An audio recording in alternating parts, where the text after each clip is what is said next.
بیٹے کے آنے پر تو ہلوائی بٹھاتا ہے، اور نبی پاک کے نام کی لائٹیں لگی ہوں تو پریشان ہوتا ہے؟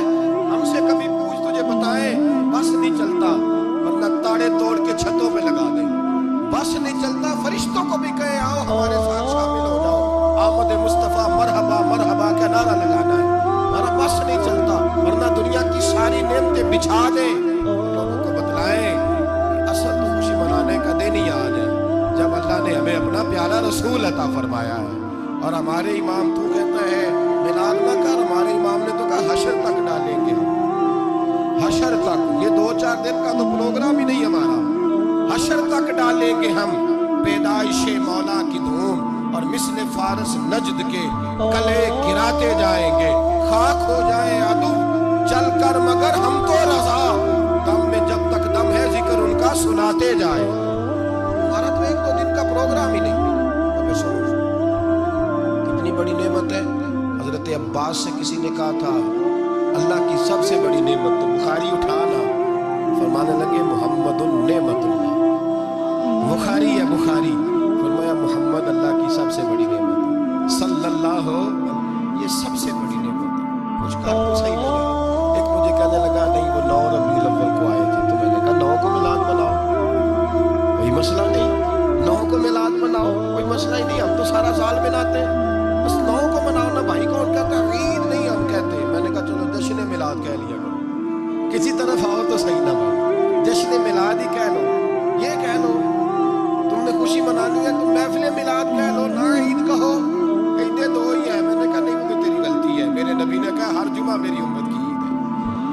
اور قرآن پاک پڑھ، قرآن پاک پڑھ، حضرت عیسیٰ کہتے تھے یا اللہ جب تو منو سلوہ نازل کرے گا وہ دن ہمارے لیے عید کا دن ہوگا۔ اور سیاستہ پر حضرت عمر کہا کرتے تھے جس دن دین مکمل ہوا یوم اکملت لکم، یہ آیتیں نازل ہوئی، تو فرمایا وہ دن ہمارے لیے عید کا دن تھا۔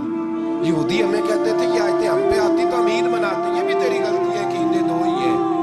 رب جب بھی کسی کو دید کرائے وہ عید کا ہی دن ہوتا ہے، وہ عید کا ہی دن ہوتا ہے بھائی۔ ہمارے لیے سب سے بڑی عید یہ ہے، اس لیے کہ باقی عیدیں اسی عید کا صدقہ ہے، صلی اللہ تعالی علیہ۔ تو عید میلاد النبی پہ اظہار مسرت کرنا، خوشی کا اظہار کرنا، خوشی کا اظہار کرنا، یہ تو ایمانی تقاضا ہے، یہ تو روح کا تقاضا ہے، یہ تو اندر اچھلتا ہے۔ شریعت جتنی ہمیں اجازت دیتی ہے اتنا ہم کرتے ہیں، اور کوئی میلاد کی محفل میں کوئی ایسا کام نہیں ہوتا جو شریعت سے ٹکراتا ہو۔ پہلے کیا ہوتا ہے؟ تلاوت، منع ہے قرآن پڑھنا۔ دوسرا کیا ہوتا ہے؟ اتنا درجہ ہے نعت کا، اب تو نہ نعت پڑھنے والے رہے نہ سننے والے رہے، دونوں میں ہی کمی ہے۔ اور میں اکثر کہتا ہوں نعت پڑھنا اتنا کمال نہیں جتنا سننا کمال ہے۔ سننے والا کوئی ہونا چاہیے، نعت سننا زیادہ معنی رکھتی ہے۔ اس کی وجہ یہ ہے کہ نعت پڑھنا صحابہ کی سنت ہے، اور سننا محمد مصطفیٰ کی سنت ہے، اور سننے والے کا درجہ، ہاں تیرا درجہ زیادہ ہے اگر تو سمجھے، اور اتنا بڑا درجہ کہ حضرت سعد بن ثابت نعت پڑھے تو نبی پاک اپنی چادر ممبر پہ بچھائے، اور وہ میں نیچے نہ پاڑی در میرے ممبر پہ بیٹھ کے پاڑی، یہ کوئی معمولی بات ہے؟ رسول اللہ کی نعت سننا، بلغ العلا بے کمال ہی کشفت دجا بے جمال ہی حسنت جمیع۔ شیخ سعدی کہتے ہیں 3 فقرے لکھے تو چوتھا ہوتا ہی نہیں تھا، میں سو گیا بڑا پریشان تھا کہ چوتھا فقرہ نہیں بن رہا۔ بلغ العلا بے کمال ہی کشفت دجا بے حسنت جمیع، چوتھا لکھا نہیں جاتا تھا، نیند آ گئی، میری آنکھ لگی تو محبوب کا دیدار ہوا۔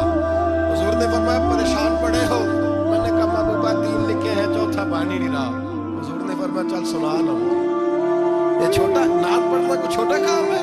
یہ تو ہم نے کھاتا ہی غلط لوگوں کو دے دیا ہے، وہ تو اس قابل ہی نہیں تھے کہ نعت سنی جاتی۔ بلغ العلا بے، شیخ سعدی کہتے ہیں میں سنانے لگا اور مصطفیٰ سننے لگے۔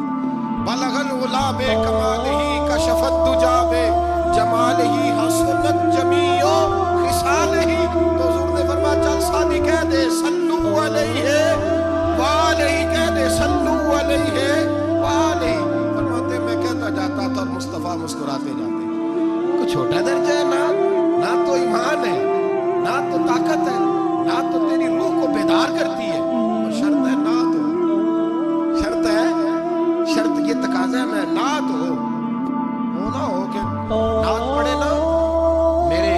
صاحب فرماتے ہیں نعت کا مقصد ہے جب بندہ نعت پڑھے تو اس کا دل نبی پاک کے گنبد کی طرف جائے، جب نعت سنے تو اس کی توجہ رسول پاک کی جانب جائے۔ یہ نہ ہو کہ نعت سنے تو توجہ گانے کی جانب جائے، یہ نہ ہو کہ نعت ہو رہی ہو تو لوگ کہیں، میرے کان میں لوگ کہہ دیتے ہیں، آپ یقین کریں محفل میں بیٹھے لوگ کہتے ہیں فلانے گانے کی طرز پہ لاتا تھا، تو کدھر گیا تھے آپ؟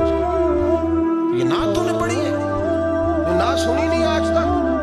ہاں، اگر نعت پڑھنی ہو تو علامہ اقبال کی لکھی ہوئی پڑھا کر، اگر نعت پڑھنی ہو تو شیخ سعدی کی لکھی پڑھا کر، اگر نعت پڑھنی ہو تو حضرت سعد بن ثابت کی لکھی پڑھا کر، اور اگر تیرا دل کرے کہ نعت بھی ہو، جذبات بھی ہو، حسن بھی ہو، علم بھی ہو، عمل بھی ہو، قرآن بھی ہو، حدیث بھی ہو، تو پھر امام محمد رضا فاضل بریلوی کی پڑھا کر، پھر اعلیٰ حضرت کی پڑھا کر، تجھے پتہ چلے چمک تجھ سے پاتے ہیں سب پانے والے، میرا دل بھی چمکا دے چمکانے والے۔ اعلیٰ حضرت کہنے لگے یا رسول اللہ میری سفارش نہ کرو، ڈر لگتا ہے قیامت کی رات بڑی گہری ہے، سفارش نہ کرو، اس طرح کرو میرا بازو پکڑو اور جنت تک پہنچا کے آؤ، میرا بازو پکڑو اور جنت تک۔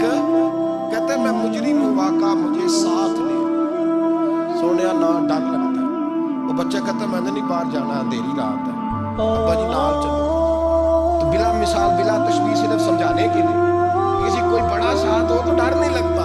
اب یہ نعت ہے نا، چمک تجھ سے پاتے ہیں سب پانے والے، میرا دل بھی چمکا دے چمکانے والے۔ کہتے ہیں یا رسول اللہ محشر کی رات بڑی گہری ہے، میں مجرم ہوں آقا مجھے ساتھ لے لو کہ رستے میں ہے جا بجا تھانے والے۔ سونے جرم کر گیا اور پکڑا نہ جاؤں کہیں، مہربانی کر مجھے پردوں میں چھپا دے، مجھے مدثر اور مزمل کی چادر کے نیچے کر لے، میں مجرم ہوں مجھے ساتھ لے کہ رستے میں ہے جا بجا تھانے والے۔ اور پھر تڑپ اٹھے، کہنے لگے کوئی یہ نہ سمجھے وہ چلے گئے، تو زندہ ہے واللہ تو زندہ ہے واللہ، میری چشم عالم سے چھپ جانے والے، میری چشم عالم سے چھپ جانے والے۔ تو بھئی نعت ہو، نعت اس کا معیار ہو، اس معیار کی نعت، یہ کوئی طریقہ نہیں کہ دو بندے تاف لے کے آ گئے، چار اس کے ساتھ نعت خاں صاحب آئے، نماز گھر پڑھ آئے، گھر جا کے دوبارہ پڑھیں۔ اور میں بات ابھی عرض کروں گا، مجھے یہ مضمون مکمل کرنے دے، پھر تقاضوں پہ آتا ہوں۔